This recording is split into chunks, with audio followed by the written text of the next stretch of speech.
안녕하세요. 김사유입니다. 오늘 영상은 사유의 책장의 새로운 포맷인데요. 원래 사유의 책장은 제가 최종 리뷰만 항상 남기는 콘텐츠였는데 이번에 조금의 변화를 준 포맷을 하나 추가해 보려고 합니다. 바로 이제 책을 읽기 시작할 때 여러분들에게 이렇게 책을 소개해 드리고, 그리고 읽는 모습이랑 중간 감상, 최종 감상까지 이렇게 엮어서 좀 보여드리는 콘텐츠로서의 포맷을 사용해 보려고 하는데요. 그래서 첫 번째 책은 보시는 것처럼 디 에센셜 프란츠 카프카, 출판사는 미음사 책을 준비를 했습니다. 프란츠 카프카 책을 이번에 좀 읽어보려고 하는 이유는 1924년 6월 3일이 이제 프란츠 카프카가 사망한 날이에요. 그러다 보니까 올해가 이제 100주기이고 시기상으로도 딱 지금 시기에 해당이 돼서 지금 한번 읽으면서 여러분들에게 조금 더 세밀한 감상을 이야기해 드리면 어떨까 해서 한번 준비를 해 보았고요. 원래는 일주일 정도 읽고 기록하고 해서 여러분들에게 이야기를 드리는 게 좀 적절하지 않을까 했는데, 이게 첫 번째 책이 조금 두꺼워요, 이번 프란츠 카프카 책이. 그래서 일주일보다는 조금 더 걸리지 않을까, 시간이, 이렇게 좀 생각을 하고 있습니다. 그러면 한번 읽고 또 감상 이야기해 보도록 하겠습니다.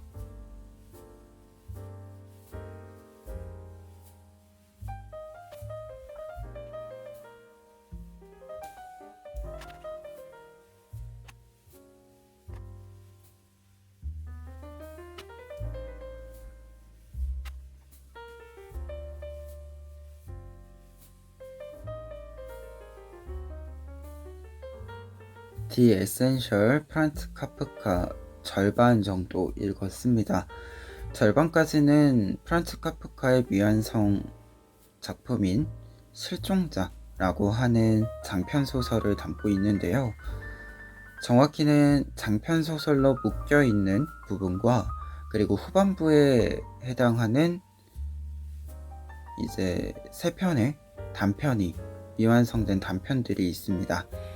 결국 하나의 작품인 건데요. 이 하나의 작품은 카를이라는 독일인이 이제 나오고, 이 카를이 미국으로 이민을 하면서 발생하는 여러 사건들을 다루고 있습니다. 그 사건들 속에서는 사실 직업적인 부분들, 먹고 사는 문제가 사실은 중심에 있다라고 보여지는데요. 카를은 어딘가 한 군데에 정착하지 못하고 계속해서 직업을 옮겨야 하고, 그리고 그 직업의 어떤 환경들을 보았을 때 굉장히 나쁜 조건의 환경들, 직업들입니다. 그러다 보니까 그 당시에 이민을 했었던 많은 사람들이 나쁜 조건과 환경 속에서 어떻게 살아갔을지, 살아남았을지, 그리고 그 많은 위기 속에서도 그럼에도 계속해서 삶을 선택했을지에 대해서 생각을 해볼 수 있는 작품이었습니다. 그리고 개인적으로는 정확히 이 이민자, 이방인의 어떤 입장을 이야기해 주는 것과 동시에 중간에 이제 대학생이라고 부를 수 있는 대학생, 직업을 가지고 있고 저녁에 공부를 하는 이 인물이 나옵니다. 근데 이 인물과 카를의 대화를 보면 어려웠던 상황, 어려운 것이 쉽게 해결되지 않을 것임을 알고 있지만 지금의 현재 상황에서 어떠한 것을 선택해 갈 수 있을 것이고, 지금 내가 어떤 것을 선택해서 유지해 갈 수 있을지에 대한 아주 강단 있는 모습이라고 할 수 있는 장면이 나옵니다. 근데 그 모습을 보면서 요즘 고민이 많거든요. 사실 저는 제가 하고 싶은 일과 지금 제가 할 수 있는 일, 이 두 가지를 어떻게 할 것인가에 대해서 고민을 할 때가 많은데, 이 작품을 읽으면 사실 우선은 생계를 유지하는 데 있어서 하고 싶은 것을 지킬 수 있는, 꾸릴 수 있는 시간을 조금씩 늘려가기 위해서 할 수 있는 일을 먼저 유지하는 것도 필요하다. 무언가를 조건을 너무 재면서 하고 싶은 일로 가기 위한 어떤 일에서의 핑계? 하고 싶은 일과 해야 하는 일이 있을 때 하고 싶은 일을 하겠다라는 것이 뭔가 핑계와 방어로 사용되지 않도록 하는 좀 자세가 필요하겠구나라는 생각을 좀 그 부분을 읽으면서 했습니다. 그래서 중반부까지 읽으면서 출근하기 싫은 마음이 조금은 누그러진 부분이 있었습니다.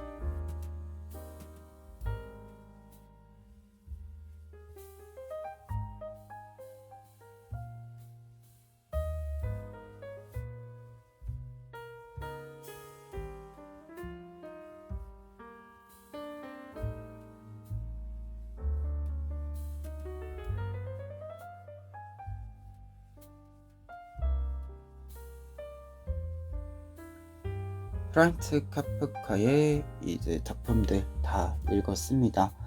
3부와 4부로 이제 후반부는 이루어져 있는데요. 3부의 경우에는 23편의 단편이 수록되어 있습니다. 단편들은 각자 독특한 분위기와 설정들을 가지고 있는데 굉장히 짧은 내용부터 단편부터 조금은 길이감이 있는 단편들이 수록되어 있습니다.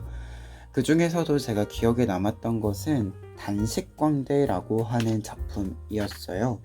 끝자락에 이제 나오는 작품인데 단식을 하는 광대가 이제 사람들의 공연으로서 보여지는데 이 공연과 그리고 이 공연을 연출하는 여러 사람들 그리고 이제 공연을 보여주는 단식을 하는 광대 이 당사자 이 모든 관계성을 좀 보았을 때 현재 우리의 미디어 속에서 나타나고 있는 관계들과 그리고 그 속에서 나타나는 모순점들을 좀 겹쳐볼 수 있는 작품이었기 때문에 기억에 좀 많이 남았던 부분이 있습니다.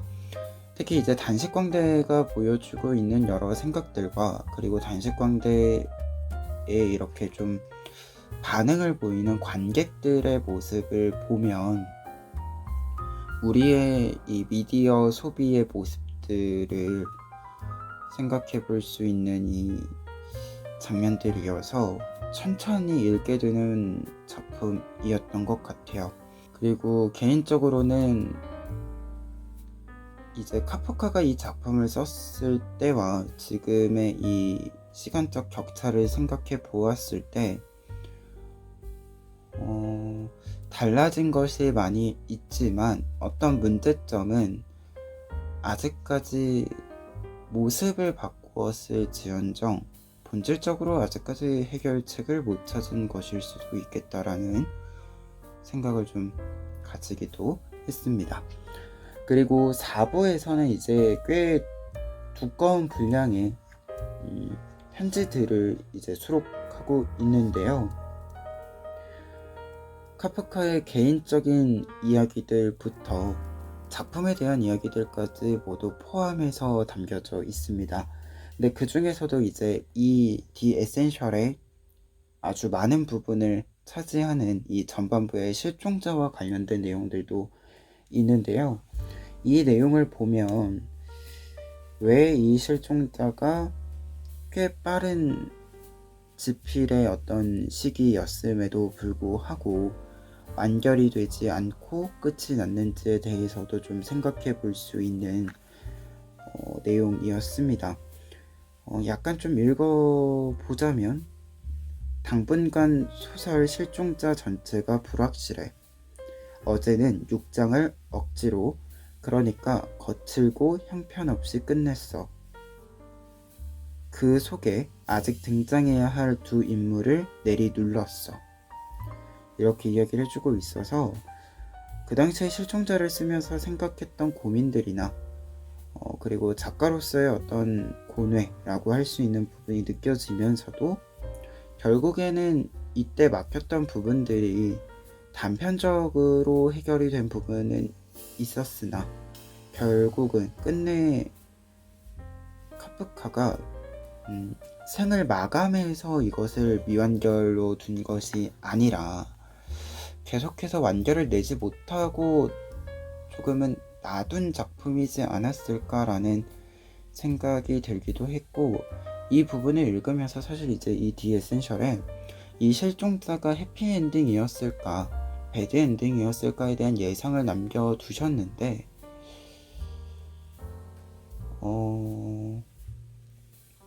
알 수 없었을 것 같다. 카프카 본인도 그런 생각을 좀 가져본 대목이기는 했습니다. 그래서 3, 4부도 좀 이 카프카의 어떤 생각들을 잘 알 수 있었던 작품들이 많이 있어서 좀 재밌게 읽어본 부분이었습니다. 그래서 이제 프란츠 카프카 디 에센셜을 읽은 좀 전체적인 감상을 하나 이야기해 보자면, 사실 이 작품을 읽을까 말까 고민을 했던 이유 중에 가장 큰 이유는 미완결이라는 부분이었습니다. 완결이 되지 않았기 때문에 독자가 상상해 볼 수 있는 부분도 분명히 더 많이 있을 거고, 그 간극을 메우거나 상상해 보는 것이 독서의 경험으로서 꽤 좋은 경험이기는 하겠지만, 완결이 되어 있지 않은 이 작품을 읽는 것이 어떤 의미를 가질지 가닥을 잡아보지 못했어요. 지금까지 미완결된 작품을 읽어본 적은 없기 때문에. 근데 또 어떤 면에서는 우리가 지금 또 미디어 소비의 과정에서 보면 웹소설이나 웹툰 같은 경우에는 미완결된 작품을 연속적으로 계속해서 그냥 따라 읽죠. 그 외에 글들도 사실은 연재하는 글들은 또 완결이 될 때까지 같이 또 읽어가는 부분이기도 하고요. 그런 생각으로 또 읽어볼 수 있지 않을까 해서 시기와 좀 맞물려서 한번 구매해서 읽어보았는데요. 생각보다는 재밌는 경험이었다. 이 미완결된 작품을 읽는 경험도 재밌는 경험이었다. 이렇게 좀 총평을 남길 수 있을 것 같고요. 그리고 뒤에 있는 편지들과 좀 연결해서 생각해 보았을 때는